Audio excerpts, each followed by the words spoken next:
और आगे बढ़कर कहते हैं, सुल्तान चागरी साहब हमारे बारे में फिक्रमंद होंगे। अगर आपकी इजाजत हो तो वालिद मोहतरम तक फतह की खुशखबरी खुद लेकर जाना चाहता हूँ। इस पर सुल्तान तुगरुल कहते हैं, इंशाल्लाह तुम्हारे हाथों लेकर जाई जाने वाली फतह की खुशखबरी भाईजान के लिए शिफा बनेगी। ये कहते साथ ही सुल्तान तुगरुल मोहब्बत से अलप अरसलान को दोनों हाथों से पकड़ लेते हैं। उधर जनरल दुकास की क़यादत में बजंतीनी लश्कर आने किले में पहुंच जाता है, जहाँ कैकमिनोस और बाकी लोग उनके इंतजार में खड़े होते हैं। कैकमिनोस के सामने पहुंचकर यानीस गुस्से से अपने हाथों पे पहने हुए दस्ताने जमीन पर फेंक देता है और किले के अंदरूनी हिस्से की जानिब बढ़ जाता है। इसके बाद चोरतोनल की बीवी पूछती है, चोरतोनल कहाँ है? इस पर जनरल दुकास अपने साथ लाई गई घोड़ा गाड़ी की तरफ इशारा करता है। दुकास का इशारा देखते ही चोरतोनल की बीवी भागती हुई घोड़ा गाड़ी के पास जाती है और उसमें चोरतोनल की लाश देखकर ज़ारो कितार रोना शुरू कर देती है। इसके साथ ही कैकमिनोस पूछता है, अच्छा और लिबारीत कहाँ है? जवाबन जनरल दुकास कहता है, वो तुर्कमानों के हाथों कैद हो गया। ये सुनकर कैकमिनोस का चेहरा लटक जाता है और लिबारीत की बीवी भी रोना शुरू कर देती है। जबकि जनरल दुकास शदीद परेशानी की हालत में किले के अंदरूनी हिस्से की जानिब बढ़ जाता है।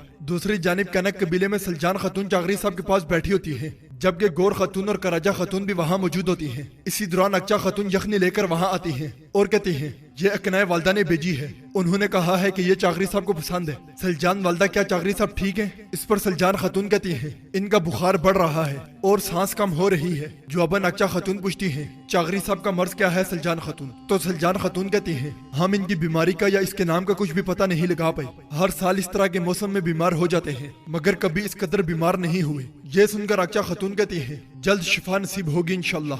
ये कहते साथ ही अक्चा खातून वहाँ से चली जाती है और सलजान खातून चागरी साहब के पास बैठते हुए कहती है, जंगल से फल जमा करके लाओ गोहर। वो इन्हें उबाल कर पिलाते हैं, शायद कोई फायदा हो और बुखार कम हो जाए। सलजान खातून का हुक्म मिलते ही घोर खातून का राजा के साथ वहाँ से चली जाती है। इधर सलजोकी महल में यनाल अपने कमरे में बैठा होता है और उसके सामने खड़ा अमीर कंदूरी कहता है, फतह ने आपकी शान शोहरत को पर लगा दिए हैं यनाल साहब। इससे बढ़कर यह कि माजी में खोई गई जमीन और स्पाई वापस हासिल हो जाएंगे। इस पर यनाल कहता है, मैंने काफरों के सर समझे जाने वाले कुत्ते को सुल्तान तुगरुल के कदमों में ला पटखा, लेकिन माजी में बगावत करने की वजह से मुझे डर है कि सुल्तान तुगरुल मुझे मेरा हक नहीं देंगे। जवाबन अमीर कंदूरी कहता है, आप बिल्कुल फिक्र मत कीजिए यनाल साहब, सुल्तान को रिवायात के मुताबिक आपको हक देना ही पड़ेगा। जैसा कि मैं पहले कह चुका हूँ कि पैसनलर में उभरने वाला आपका सितारा मजीद और चमकेगा। दूसरी जानिब आनी कबीले में कैकमिनोस गुस्से से बिफरा हुआ अपने तख्त के सामने टहल रहा होता है, जबकि बाकी लोग भी उसके सामने खड़े होते हैं। कैकमिनोस गुस्से से कहता है, अजीम शान बादशाहत का नाम खाक में मिला दिया। इतनी ज्यादा तादाद में होने के बावजूद जंग कैसे हार गई? इस पर जनरल दुकास कहता है, जनाब किलादार साहब, इस जंग का सबब हसन को कत्ल करने वाला आपका बेटा बना है। इसकी गंदगी साफ करने के लिए हमें लड़ना पड़ा। ये सुनकर यानीस गुस्से से चिल्लाते हुए कहता है, हम मैदान जंग की बात कर रहे हैं, जंग की वजूहात की नहीं जनाब जनरल। लश्कर को इतनी जल्दी पीछे हटाना बहुत बड़ी गलती थी। जवाबन दियोजेन कहता है, आप ये सियासी अबकरियत मैदान जंग में इस्तेमाल करते तो हम पीछे हटने पर मजबूर ना होते शहजादे। इस पर यानीस कहता है, मुझसे इस अंदाज में बात करने की हिम्मत कहाँ से हासिल की? ये कहते साथ ही वो हमला करने के लिए दियोजेन की जानिब बढ़ता है, मगर दियोजेन उसकी बाजू मोड़कर उसे घुटनों के बल ले आता है। अपने दरबार में ये मंजर देख कर कैकमिनोस गुस्से से पागल हो जाता है और चिल्लाते हुए कहता है, बस बहुत हुआ, अब बस। ये कहते साथ ही वो अपने हाथ में मौजूद शराब का गिलास जमीन पे दे मारता है और दियोजेन भी यानीस को छोड़ देता है। इसी दौरान वहाँ एक कमांडर आता है और अपने हाथ में मौजूद खत जनरल दुकास को दे देता है। खत पढ़ने के बाद जनरल दुकास कहता है, हमारे सरों पर एक और मुसीबत आ पड़ी है। बादशाह ने तुर्कमानों की तमाम शराइत सवाए जिजिया की अदायगी के कबूल करने का हुक्म दिया है। इसके अलावा शहजादे लिबारीत को बचाने का हुक्म भी दिया गया है। इस पर यानीस कहता है, मुझे इन शर्तों की कोई परवाह नहीं है जनरल।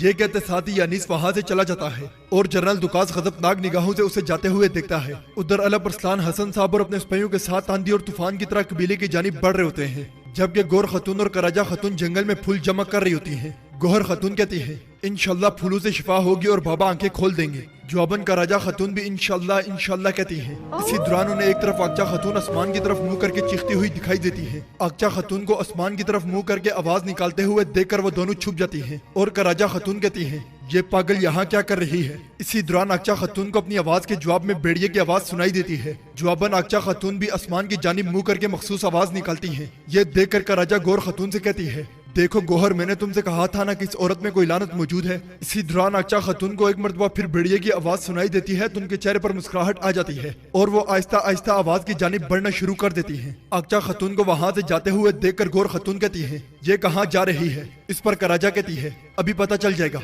ये कहकर कराजा जैसे ही आगे बढ़ने लगती है गोर खतून उसे रोक देती है और कहती है, ठहरो कराजा, वालदा हमारे इंतजार में है। मगर कराजा गोर खतून की बात सुनने के बजाय आगचा खतून के ताकुब में लग जाती है। उधर आगचा खतून को जंगल में जैसे ही भेड़िए के निशानात नजर आते हैं वो जमीन पे बैठ जाती है और अपने मुंह से मखसूस आवाज निकालना शुरू कर देती है, जबकि कराजा और गोर खतून उन्हें छुप कर देख रही होती है। दूसरी जानिब अलब अरसलान हसन साहब और अपने सिपाहियों के साथ कबीले की जानिब रवान दमा होते हैं। इसी दौरान उन्हें जंगल से कराजा खतून की मखसूस आवाज सुनाई देती है। आवाज सुनते ही अलब अरसलान और उनके साथी रुक जाते हैं और हसन साहब कहते हैं, ये कैसी आवाज है, ना तो भेड़िए से मिलती है और ना ही इंसान से। इसके साथ ही वो सब घोड़ों से कूद जाते हैं और अलब अरसलान तीर और कमान उठाते हुए कहते हैं, अभी पता चल जाएगा मेरे अताबी, आप लोग यहीं रुक कर रास्ते पर नजर रखें। ये कहते साथ ही अलब अरसलान मुहतात अंदाज में जंगल की जानिब बढ़ना शुरू कर देते हैं। उधर आगचा खतून जंगल में बैठकर भेड़िए के निशानात का जायजा ले रही होती है और कहती है, कहाँ हो तुम। इसी दौरान उन्हें अपने सर पर भेड़िए के खुराने की आवाज सुनाई देती है। भेड़िए की आवाज सुनकर आगचा खतून जैसे ही पीछे मुड़ती है भेड़िए को अपने करीब देखकर हैरान हो जाती है,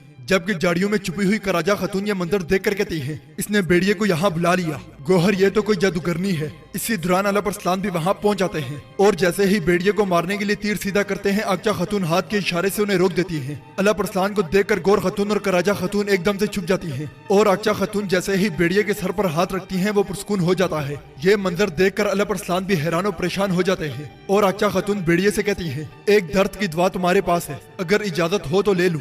ये सुनकर भेड़िया जैसे ही सर हिलाता है आगचा खतून खुश हो जाती है। इसी दौरान उन्हें भेड़िए की जख्मी टांग दिखाई देती है तो वो कहती है, और तुम्हारी दवाई मेरे पास है। नाजरीन, इसके बाद आपको वस्पुराकान दिखाया जाएगा। इस जगह को आपने अच्छी तरह याद रखना है। वस्पुराकान में कुछ मुसलमान पत्थर उठाकर बजंतीनियों की मुलाजमत कर रहे होते हैं और वो थकावट से निढाल होते हैं, जबकि बजंतीनी सिपाही उन्हें गुस्सा करते हुए कहते हैं, जल्दी करो जल्दी करो। इसी दौरान एक बूढ़ा शख्स वजन उठाने की वजह से लड़खड़ा जाता है। जवाबन दूसरा मुसलमान उसकी मदद करते हुए कहता है, हिम्मत करो मेरे भाई, हिम्मत करो, हमारे लश्कर ने पसिन्नर में इन जलीलों को रौंद कर रख दिया है। सुल्तान तुगरुल हमें इन जालिम काफिरों के कब्जे में नहीं रहने देंगे। उन दोनों को बातें करते हुए देखकर बजंतीनी कमांडर कहता है, जल्दी करो खुदावंद के लानतियों। ये सुनकर बूढ़ा मुसलमान वहां से चला जाता है। इसी दौरान यानीस घोड़े पर सवार वहां पहुंचता है और घोड़े से उतरने के बाद बजंतीनी कमांडर के हाथ से कोड़ा ले लेता है। फिर मजलूम मुसलमानों से कहता है, मेरी एक बात याद रखो, सलजोकों के जंग जीतने पर खुशी हरगिज मत मनाओ। मेरी इजाजत के बगैर